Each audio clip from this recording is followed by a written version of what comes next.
Salut tout le monde, c'est Cédric, bienvenue sur la chaîne. Alors tout de suite, si vous avez vendu vos bitcoins ou vos ethers cette semaine parce que le marché s'effondre, eh ben vous avez peut-être fait une grosse bêtise. Oui d'accord, bitcoin il flirte avec les 80 000 $, Ethereum il est à 2140, tu vois, à se palier légèrement en dessous même, et tout le monde crie au bear market. Mais moi je vais vous expliquer pourquoi est-ce que ça pourrait être en fait le meilleur moment pour se positionner. Et alors, bon, est-ce qu'on va vraiment tomber sous les 70K pour Bitcoin et surtout, comment est-ce qu'on peut en tirer profit, nous les petits gars, tu vois? Regardons un petit peu tout ça. Est-ce qu'on peut profiter de ce chaos, de cette période de chaos, tu vois, un petit peu? Reste avec moi parce qu'à la fin, je vais aussi vous donner ma stratégie perso pour pas juste survivre dans ce genre de marché, mais carrément même prospérer. Let's go. Bon, première chose, ok, c'est les montagnes russes. Faisons tout d'abord le point. Ces derniers jours, le marché crypto il a pris une claque. Bitcoin il a dégringolé sous les 88K après le flop monumental du White House Crypto Summit, là, super anglais, White House Crypto Summit de Trump. On y reviendra. Ethereum, lui, il teste le support des 2140 $, on est même un petit peu en dessous, là ça risque de tomber encore plus bas. Et les altcoins, beaucoup sont en chute libre. En 24 heures, on a plus de 1 milliard de dollars de positions qui ont été explosés, tout simplement, liquidés, surtout des longs. Les boules, ils se font laminer. Ok, si tu regardes les charts, effectivement, c'est moche. Bitcoin, il a cassé le support des 91 000 $, puis celui du 88 000, et là, on est sur une pente descendante, 85 000, 80 000, quoi. Donc, bear market confirmé, pas si vite. Je pense qu'on est déjà dans une situation, une tendance baissière depuis un moment, effectivement. Certains refusent encore de l'admettre. Mais pourtant, il y a des choses hyper intéressantes qui se passent sous la surface. Alors, est-ce qu'on est en bear market ou en correction? C'est plus ça la question. Mais dans tous les cas, effectivement, on est en train de dégringoler. Et ça risque de pas s'arrêter de sitôt. Bon, le Crypto Summit déjà. Parlons du Crypto Summit de Trump. Effectivement, ça c'est vraiment un pétard mouillé. Parlons du gros éléphant dans la pièce déjà, le White House Crypto Summit de cette semaine, tu vois. Il y a eu pas mal de choses qui faisaient pas de sens. Moi j'avais mon réveil super tôt ici en Nouvelle-Zélande, tu vois, j'étais café en main après avoir Trump révolutionné le game, etc., annoncé 1 million de bitcoin d'achat, enfin des choses concrètes, un changement de position sur certaines réglementations, etc., peu importe. Au final, grosse déception. Il s'est rien passé, c'était une séance d'autocongratulation, je sais pas comment est-ce qu'on pourrait dire ça, tu vois, ils se jetaient des fleurs les uns les autres, des discours vides. Trump qui répète que Bitcoin c'est le digital gold de Fort Knox, là tu vois, et que ils vendront pas les 200 000 bitcoins du gouvernement qu'ils ont déjà, mais qu'ils ont saisi. Donc rien de neuf en fait, rien de vraiment concret.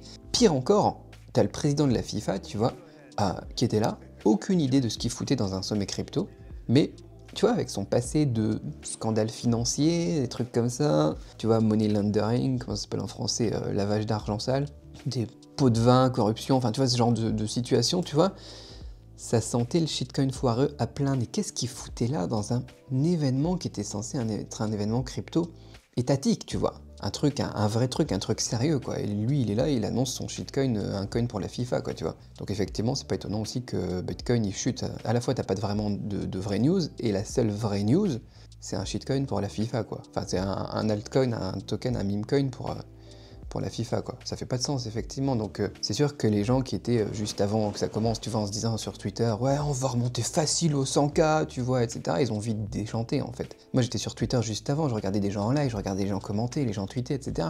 L'ambiance était bonne, les gens, ils étaient impatients, tu vois. En fait, ça a été un gros flop, quoi, tu vois. Voilà, enfin, ça reste une bonne nouvelle qu'il y ait eu ce Crypto Summit. Puis il n'y a pas eu de mauvaise nouvelle aussi, ça c'est bien aussi, il faut le noter quand même.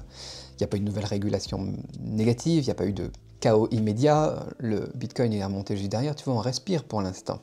Mais, ouais, moi je m'attendais à mieux. Enfin, si j'avais su, tu vois, que ce serait comme ça, tu vois, je me serais même pas levé pour ça, quoi. Donc pourquoi ça tombe? C'est les coupables habituels. Effectivement, le sommet, il a déçu. Mais c'est pas tout, en fait. Si tu regardes la macroéconomie, elle joue aussi les troubles faits. On peut pas tout mettre sur la crypto à chaque fois. Il faut pas se dire, ok, Trump il a rien annoncé, tout le monde est déçu, c'est pour ça que ça chute, etc. Il y a tout qui chute. Il y a tout qui chute, tous les marchés, tu vois, au niveau macroéconomique, la bourse, tout chute, tu vois. La liquidité se resserre partout, le dollar il reste fort, les marchés traditionnels comme le Nasdaq, lui, il dégringole. L'or, même l'or a pris des sacrés coups, tu vois. Puis en plus, tu as les tarifs douaniers des États-Unis, tu vois, tu as cette guerre un petit peu de droits de douane, tu vois, les tensions avec l'Ukraine aussi, la guerre avec la Chine, tout ce qui est technologique pour l'intelligence artificielle, tout ça, ça pèse sur le moral global. Et la Fed, elle baisse pas les taux aussi vite que prévu aussi. On voudrait que la Fed baisse les taux. Donc les investisseurs, qu'est-ce qu'ils font? Logique, ils préfèrent jouer la sécurité plutôt que de parier sur des actifs, tu vois, risqués comme le Bitcoin. Et ensuite, dans la crypto même, si tu regardes le marché de la crypto, là, cette fois-ci, la dynamique, elle est cassée, quoi. La dynamique, elle est cassée. Les ETF Bitcoin, ils ont ramené des institutions, d'accord, mais les petits porteurs, ils suivent pas, le retail, il suit pas. Les meme coins, les meme coins, il a tout cassé, ça c'est Trump qui a tout cassé. Hein, t'as Trump, t'as Milei, t'as donc le Libra, t'as eu le truc de Centrafrique, etc. Tu vois, tout ça, ils ont aspiré la liquidité sans vraiment créer de valeur, tu vois, c'est du PVP où t'as les bots et les MEV, etc. qui raflent tout. Et les gros gagnants dans tout ça, qu'est-ce qu'ils font? Au lieu de réinvestir, ça c'est important aussi, au lieu de réinvestir les gains crypto dans la crypto comme on a pu voir par le passé, tu vois, ceux qui gagnaient des gains, par exemple en NFT, pendant le cycle NFT, juste derrière, tu avais des meme coins, ils réinvestissaient dans les meme coins. Là, actuellement, qu'est-ce qui se passe avec les gens qui font des rug pools ou du n'importe quoi dans les meme coins? Ils réinvestissent pas dans la crypto, dans la prochaine tendance, etc. Il n'y a pas encore de tendance suivante. Ils réinvestissent dans quoi? Dans rien. Ils retirent l'argent, ils achètent des Ferrari, ils vont sortir avec des pépettes à Dubaï. Il n'y a pas de nouvelle narrative, en fait. Il nous manque un carburant, une narrative, pour avoir une vraie nouvelle hausse. Et ça, on ne l'a pas non plus. Donc quand tu couples ce problème macroéconomique, où tout se casse la gueule de toute façon, et ce problème crypto, où on a de la liquidité, mais elle n'est pas réinvestie dans la suite, tu vois, pour continuer à construire cet écosystème, forcément, ça sent pas bon.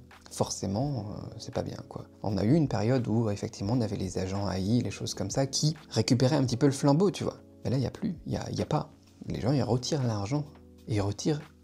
C'est même pas pour bloquer, tu vois, investir dans des revenus réguliers, en stacking, les choses comme ça, tu vois, Bitcoin en safe, ou bien alors Ethereum en stacking, tu vois, en DeFi et compagnie, quoi. Les gens, ils retirent en fiat, et ils dépensent. C'est pas bon. C'est pas bon du tout, effectivement. Donc, il nous manque ce carburant pour une hausse, il nous manque la prochaine narrative. Selon vous, c'est quoi la prochaine narrative? Dites-moi dans les commentaires ci-dessous. Je vous mets aussi mon Telegram perso ci-dessous si vous voulez échanger avec moi directement sur tous ces sujets, mais on est bloqué là, effectivement, on est bloqué et on est freiné par la macroéconomie. Donc bon, effectivement, Bitcoin, il pourrait aller taper, je pense, en dessous des 70K. C'est pas une vidéo optimiste, j'ai envie de dire, le marché est pas bon. J'enregistre ça, on est le 11 mars, ça se trouve, ça va continuer à chuter. Grande question maintenant, c'est est-ce que Bitcoin, il va continuer à tomber ou pas? Franchement, c'est possible. Ouais, le taux de rotation, tu vois, de Bitcoin, il baisse. Moins de monde trade. Les holders, ils bougent pas. Ils rajoutent pas non plus vraiment. On est dans un canal descendant et si on casse les 80K, les 70K, ils sont à portée en fait. Et ça me paraît vraiment possible, quoi. Mais voilà, moi je vois ça comme un grand ménage aussi, c'est bien aussi, tu vois. C'est toujours bien de toute façon des corrections, parce que quand tu as une correction, après tu pourras avoir un vrai palier et rebondir là-dessus, ça sera vraiment le plus bas du cycle, quoi. Donc il nous faut aussi toucher à un plus bas, quoi. C'est logique, quoi. Pour moi, je DCA et puis voilà, mais c'est quand même un peu malaisant, je trouve, comme situation. Puis ouais, t'as les ETF. Dans les ETF, j'allais parler de Citadel aussi. Citadel qui short ETH, quoi. C'est génial, on a vu Citadel rentrer dans le game, mais ils ont une grosse position. C'est eux, hein, je crois que c'est Citadel, hein. Vous me corrigerez si je me trompe, mais c'est eux qui ont une grosse position sur laquelle ils shortent ETH, quoi. ETH. Donc voilà, ce qui nous manque, ouais, c'est la prochaine narrative. Et peut-être ça sera les inscriptions, peut-être on va revenir sur les agents d'intelligence artificielle. Moi je pense vraiment il y a des choses à faire, hein, sur l'intelligence artificielle, sur l'AGI, les choses comme ça. Mais tout ce qui est vieilles histoires réchauffées, tout ce qui est meme coins, NFT et compagnie, on peut pas repartir sur ça, il faut du nouveau. On a besoin de fraîcheur. Donc ouais, ça peut encore baisser, mais moi je pense qu'on pourra avoir une lumière au bout du tunnel. Je vais rester en observation, essayer de choper la prochaine narrative. Et si je l'ai, je vous la mets sur cette chaîne, on en discute ensemble. Mais en attendant, voilà, assez de blabla. Je suis un peu malaisant dans tout ce que je dis, donc passons aux choses sérieuses et positives. Comment est-ce qu'on s'en sort dans ce genre de marché? Je vais vous donner ma stratégie perso que moi j'ai testée et approuvée depuis un paquet d'années dans ce marché de fou. Écoutez bien parce que ça peut changer aussi la donne pour vous. Première chose à faire, et ça va vous paraître du bon sens, tu vois, du bon sens paysan, mais toujours garder du cash. En période de crise, la liquidité c'est le roi. Ne mettez jamais tous vos œufs dans le même panier, tu vas garder au moins 30% de votre portefeuille en stablecoin ou en cash, quoi, prêt pour saisir les opportunités quand le marché touche le fond. Prêt pour saisir cette fameuse prochaine narrative qui va venir, elle va venir, on est obligé, on va y avoir quelque chose de nouveau, et c'est ça qu'il va falloir choper. Ensuite, protégez-vous. Moi j'utilise ce que j'appelle la méthode des oignons. Je protège mes fonds en couches. Le cœur de mon portefeuille, j'en ai déjà parlé, c'est le Bitcoin. Ce que vous pouvez faire, c'est une suggestion, mais je vous donne la logique. Peu importe, vous faites ce que vous voulez, les pourcentages, vous adoptez en fonction de votre situation, mais par exemple, tu peux avoir 30% au cœur de ton truc. Et ça, c'est vraiment le corps sur un cold wallet qui est vraiment intouchable en Bitcoin majoritairement, éventuellement Bitcoin ETH. C'est ce que vous stockez, c'est votre réserve stratégique en fait, j'ai envie de dire. Ensuite, autour, tu mets 20% dans des projets DeFi solides et cross-chain pour du rendement stable. Par exemple, stacking ETH ou des choses comme ça. Alors, ça peut être un peu de Solana aussi, hein. Il y a des gens, beaucoup, qui font maintenant plus Bitcoin et Solana. Alors, même quand j'étais allé aux États-Unis, là, au Texas, il y a quelques mois, il y en a beaucoup qui ont par exemple 90% en Bitcoin, 10% en Solana. Ok, pourquoi pas, dans ce noyau, hein, dans ce fond. Donc ensuite, ces 20%, pour moi, c'est surtout du stacking ETH, un très bon stablecoin, rendement très régulier, génial. Ça vous permet voilà, de suivre d'avoir quelque chose de tactique en fait, et sans trop de risques. Un tout petit peu plus de risques bien évidemment que le cœur avec surtout du Bitcoin, mais voilà. Ensuite, on va commencer à passer après ces deux couches-là à une couche un peu plus risquée. 30% pour des paris un peu plus risqués, comme des trades liés à des événements politiques, mais des grosses narratives. J'entends par exemple, tu vois, de la sortie des ETF, la sortie de la réserve stratégique américaine, tu vois, des choses comme ça, où tu vois un petit peu sur le moyen terme quand même, tu vois. Et ensuite, donc il nous reste 20%, enfin bon, je sais plus exactement mes calculs dans ce que je vous ai dit comme exemple pourri, mais sur lesquels on va mettre des choses vraiment très risquées. Vous voulez aller jouer un peu plus avec, par exemple, du meme coins. Voilà, vous voulez essayer de faire un x5, un x10, un x20. Ok, là vous prenez cette dernière couche. Je résume. Le cœur, Bitcoin, éventuellement Bitcoin ETH. Ensuite, DeFi, donc revenus réguliers. Ensuite, un peu plus risqué, les tendances globales. Et ensuite, un petit peu de gambling, des choses comme ça. Si vous flippez un petit peu, réduisez cette dernière couche et blindez le cœur. Vous pouvez très bien avoir un cœur à 50% et pas avoir cette dernière couche, ça marche aussi. Mais ayez en fait tout simplement cette logique d'oignon, tu vois, de layers, comment ça s'appelle en français, de couches, tu vois. Je sais pas si c'est le bon mot. Donc, sur votre portfolio. Ça vous permet d'être plus serein et dans tous les cas, en fait, sur le long terme, d'être bon. Et j'ai envie de dire aussi, dans la stratégie que j'ai, il n'y a pas que ça. Il y a un troisième point, c'est devenez un citoyen de ce monde de la blockchain. Participez. Arrêtez juste d'être en mode « j'ai mon capital, mon objectif est de grandir mon capital, etc. » Si vous voulez vraiment des opportunités, il faut que vous deveniez vraiment membre de ce monde. Qu'est-ce que j'entends par là? Les DAO, les votes on-chain. Tu vas faire des crédits, des emprunts, ou prêter son argent on-chain, tu vois, des choses comme ça. C'est là que se crée en fait la vraie valeur, c'est construire ce monde futur. On est encore au début. Vous pouvez encore être des pionniers. Si vous restez un simple spectateur, vous serez toujours, généralement, le petit poisson dans ces grands aquariums des requins qui se font bouffer dès qu'il y a un nouveau truc ou des choses comme ça. On a besoin. Par exemple, moi, j'ai besoin effectivement qu'il y ait de la liquidité sur le marché et d'avoir des exit liquidity pour prendre mes profits. Bah, ces gens-là, généralement, c'est juste des spectateurs, en fait. Forcément. C'est des gens qui sont passifs, c'est des gens qui comprennent pas grand-chose, etc. Il faut bien que l'argent, il vienne de quelque part, tu vois. Si moi, je suis là et que je fais partie des protocoles, si je suis partie des votes, etc., si c'est moi, avec d'autres bien sûr, mais qui dicte l'avenir de la crypto, est-ce que c'est pas plus facile de trouver des opportunités? Est-ce que c'est pas plus facile de gagner de l'argent? Est-ce que c'est pas plus facile de profiter, de surfer sur une tendance si on en est en partie à l'origine? Ne soyez pas juste un spectateur. Participez à la blockchain. Construisez avec d'autres. Construisez des choses. Et là, non seulement vous contribuez à rendre ce monde plus décentralisé, plus juste, plus humain, tu vois, mais aussi, financièrement parlant, ça va vous aider, tout simplement. Ça fait sens. Vous pouvez encore être des pionniers, soyez des pionniers. Voilà.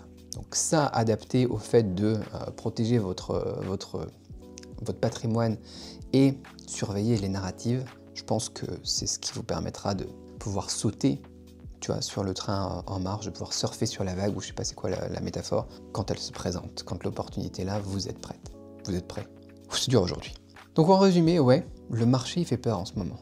Bitcoin sous les 70K, 50K. On pourrait peut-être y arriver aux 50K, on va en parler bientôt. C'est possible, mais c'est pas la fin du monde. Trump, il nous a déçus, la macroéconomie, elle nous plombe effectivement, mais les bases solides comme la légitimité croissante de Bitcoin et de la crypto, elles sont toujours là, et encore plus, même maintenant que c'est validé par les États, après avoir été validé par les institutions. Donc philosophie, tant qu'on est vivant, il y a de l'espoir, gardez la tête froide, protégez vos fonds, préparez-vous pour la prochaine vague, tout simplement. Ça résume bien le truc. Du coup, si vous avez aimé cette vidéo, mettez un gros pouce bleu, même s'ils sont plus bleus, Si, ils sont bleus maintenant, je sais plus. Si vous avez aimé cette vidéo, mettez un gros like. Abonnez-vous si ce n'est pas encore fait. Rejoignez-moi sur Telegram, le lien est dans la description. Dites-moi aussi en commentaire si vous pensez que Bitcoin va craquer les 70K ou rebondir avant. On se retrouve bientôt. Peut-être dehors, là il fait pas beau, avec les cochons ou n'importe quoi, tu vois, ici à la ferme. Pour changer un peu d'air, ça fera du bien, touch some grass comme ils disent. Et puis voilà, c'est tout. Allez, merci et au revoir.